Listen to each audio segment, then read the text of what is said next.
Shalom, saudara-saudari yang dikasihi Tuhan Yesus Kristus. Selamat berjumpa kembali dalam pelayanan Sahabat Raja Wali pada hari ini. Saya mengucapkan salam sejahtera buat saudara dimanapun berada. Damai dan sukacita oleh Roh Kudus melimpah di dalam hati dan kehidupan saudara semua.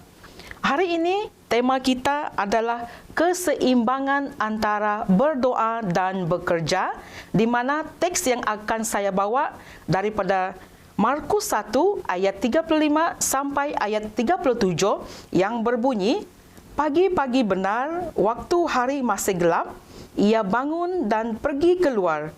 Ia pergi ke tempat yang sunyi dan berdoa di sana. Tetapi Simon dan kawan-kawannya menyusul dia.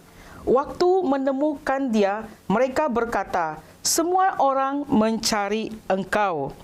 Ya, seperti yang saya katakan tadi, tema yang akan saya kongsikan pada hari ini adalah keseimbangan antara berdoa dan juga bekerja, di mana pada hari ini kita akan lebih berfokus kepada Markus 1 ayat 35 yang berkata, "Pagi-pagi benar, waktu hari masih gelap, ia bangun dan pergi keluar, ia pergi ke tempat yang sunyi dan berdoa di sana." Saudara yang dikasihi, berdoa dan bekerja, ungkapan ini adalah sebagai salah satu penegasan bahawa berdoa dan bekerja adalah dua hal yang tidak dapat dipisahkan.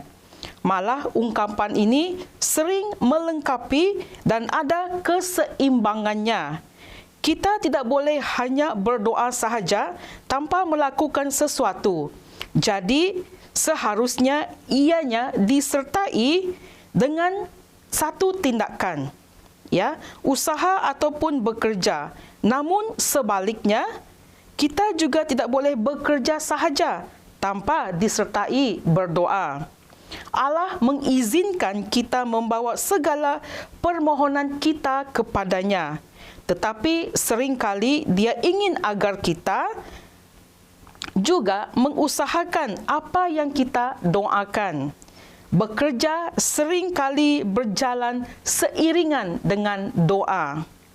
Di dalam Injil Yohanes 5 ayat 17 yang berbunyi, "Tetapi ia berkata kepada mereka, 'Bapakku bekerja sampai sekarang, maka aku pun bekerja juga.'" Di dalam teks firman Tuhan ini mengingatkan kita bahawa Kristus adalah teladan utama dalam hal berdoa dan bekerja ini. Semasa berada di bumi, Kristus begitu giat mengerjakan tugasnya dari Bapa, yaitu melayani jiwa-jiwa, berkhotbah, memberitakan Injil dari desa ke desa, mengajar dan menyembuhkan berbagai jenis penyakit dan juga kelemahan. Meskipun punyai kesibukan dengan jadual pelayanannya yang sangat padat, Kristus tidak pernah mengabaikan jam-jamnya untuk berdoa. Dia selalu menyediakan waktu secara pribadi untuk berdoa dan bersekutu bersama dengan Bapa.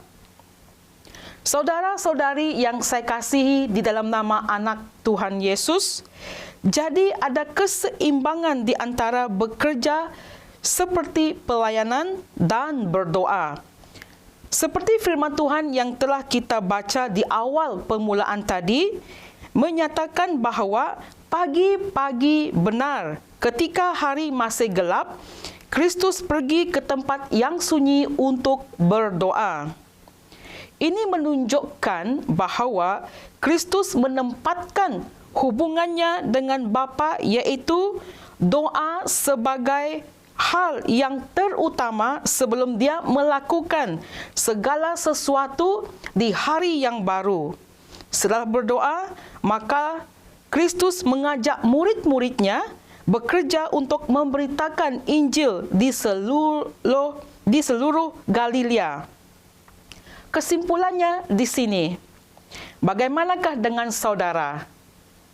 Di zaman ini, Semua orang disibukkan dengan waktu yang sungguh padat, seperti sibuk dengan pekerjaan di pejabat, sibuk dengan pelayanan dan juga sebagainya. Sesibuk apapun keadaan kita, jangan sekali-kali saudara meninggalkan jam-jam untuk berdoa. Kita semua diberi waktu yang sama, yaitu 24 jam sehari. Di dalam Matius 26 ayat 40b berkata, "Tidakkah kamu sanggup berjaga-jaga 1 jam dengan aku?"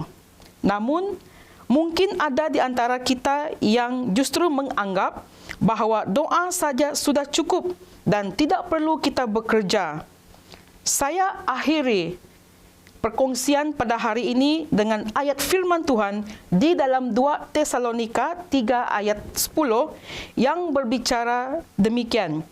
"Sebab juga waktu kami berada di antara kamu, kami memberi peringatan ini kepada kamu. Jika seseorang tidak mau bekerja, janganlah ia makan. Berdoalah seolah-olah semua bergantung kepada Allah.